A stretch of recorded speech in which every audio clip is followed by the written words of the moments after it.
Hi friends. Okay, so a few things. The first video that I did for you, you drew with me, hopefully, if you've done that already. And if you haven't done it, check out the video where we draw our bird and parts of the bird. So here's my bird.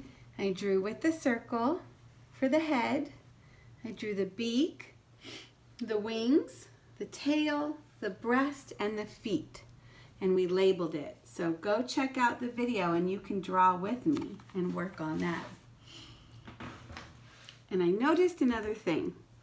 My eyes have been really itchy lately because of all the pollen in the air. I don't know if you've noticed. The rain helps keep that away and it washes it all away. But then more flowers bloom and more grass blooms. And I've been having a hard time with my eyes. So I realized, and Addie's mom will be very happy with me, that I am going to start wearing my glasses more often to see if they help. Now, lots of people can see without glasses. Most of you, or in fact all of you, I think, in our class this year can see just fine without glasses and you have really great vision. Some people need glasses to help out if their eyes don't work as well, and they just have lenses that correct it and help them see better, and it's really incredible. I have glasses because one of my eyes needs help. So if I close my right eye and I look out of my left eye, everything looks the same and I can see just fine far away and close up. However, if I close my left eye and I look out of my right eye, things get a little more blurry. And so when I'm not wearing my glasses and my eyes try to work on reading and concentrating and looking at things really small, they might strain or give me a headache. And I have these amazing glasses that the doctors gave me to wear. So a lot of you know people that wear glasses. It's really cool and really incredible to have that. So I'm going to put them on and practice wearing my glasses. Now these glasses are very special because on the inside, when I'm inside, nothing happens and they work just fine and they help me read and they help me see. When I go outside, they still help me see, but the lenses start to darken and they act like sunglasses. Because as you know, sometimes when you go outside and it's really bright, you squint and it's hard to see. Well, that's because the sun is so bright and a lot of times you have sunglasses to wear. And these, if I had another pair of sunglasses, I would have to take these off and put on my sunglasses. But I always lose my sunglasses. So I thought if I bought these special ones that darken when I'm outside, I never need to worry about losing them. I just keep them on all the time. All right, I'm going to teach you about some birds. And I have 3 different books. I'm just going to show you one at a time. I have this book about birds. And actually this book is factual. It's based on fact. And it just tells true things about birds. So it's fact. Now, I have another book that's about a bird called a hen. And this story is called The Little Red Hen. Now this is not factual.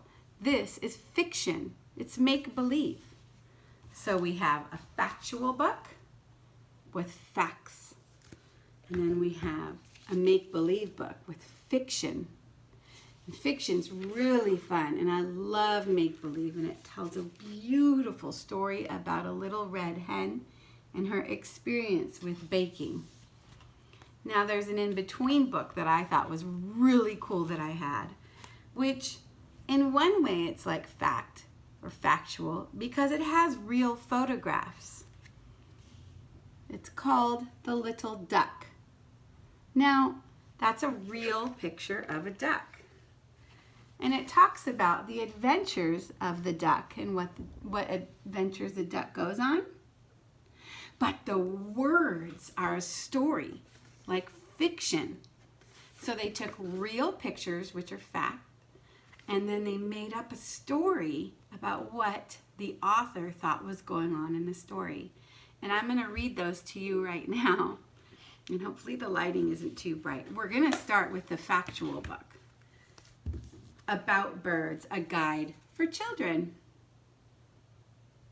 Let me see if I can make my phone a little lower. The glare is pretty shiny from the window in front of me. Okay, About Birds by Catherine Sill. About Birds. That looks like a hummingbird, doesn't it? We had one of those yesterday out in our yard. Birds have feathers. That is a cardinal. That bird's out in the snow. What a brave bird. So birds have feathers. Baby birds hatch from eggs. That's a robin. Look at the little baby popping out. And do you notice the color of the robin's eggs? They're blue. They're very light blue. And the mom is watching over. Some birds build nests in the ground.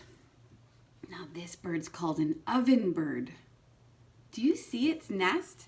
It's almost camouflage, maybe to protect its babies from other animals that might want to eat the eggs.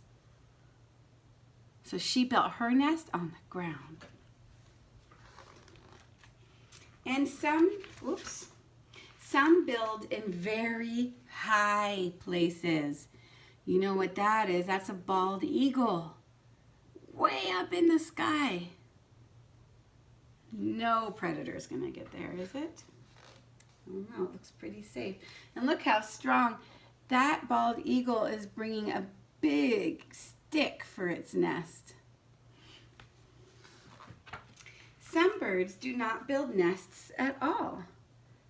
This is a common murre. Almost looks like a penguin, and penguins are the same. They don't make nests.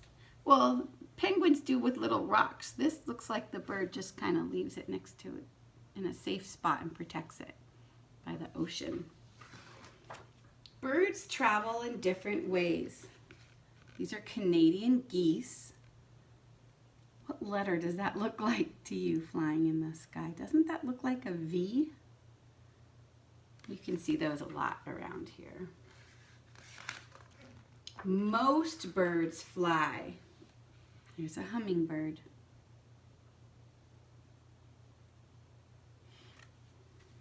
Her wings flap so fast you can't even see them. But some birds swim. These are called wood ducks.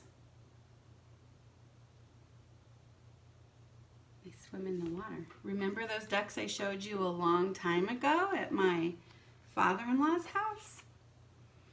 Others run. This is a road runner that lives in the desert.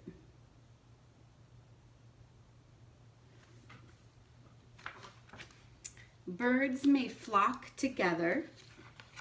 These are red-winged blackbirds. You see a lot of these here in Petaluma, and that's called a flock when they're all together. Or some live alone. That's a great horned owl.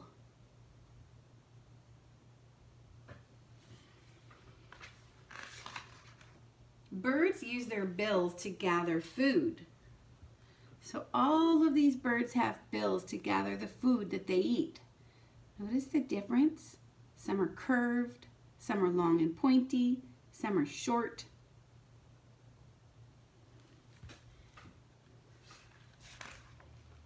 They sing to let other birds know how they feel. This is called an indigo bunting. See, singing? That's how they communicate. Birds come in all sizes. See if you recognize. I see the goose and the owl and the eagle.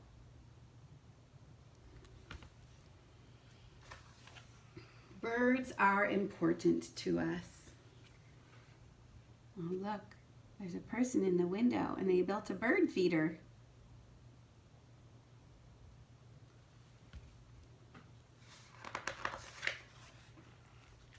And that's it. So that was a book based on fact.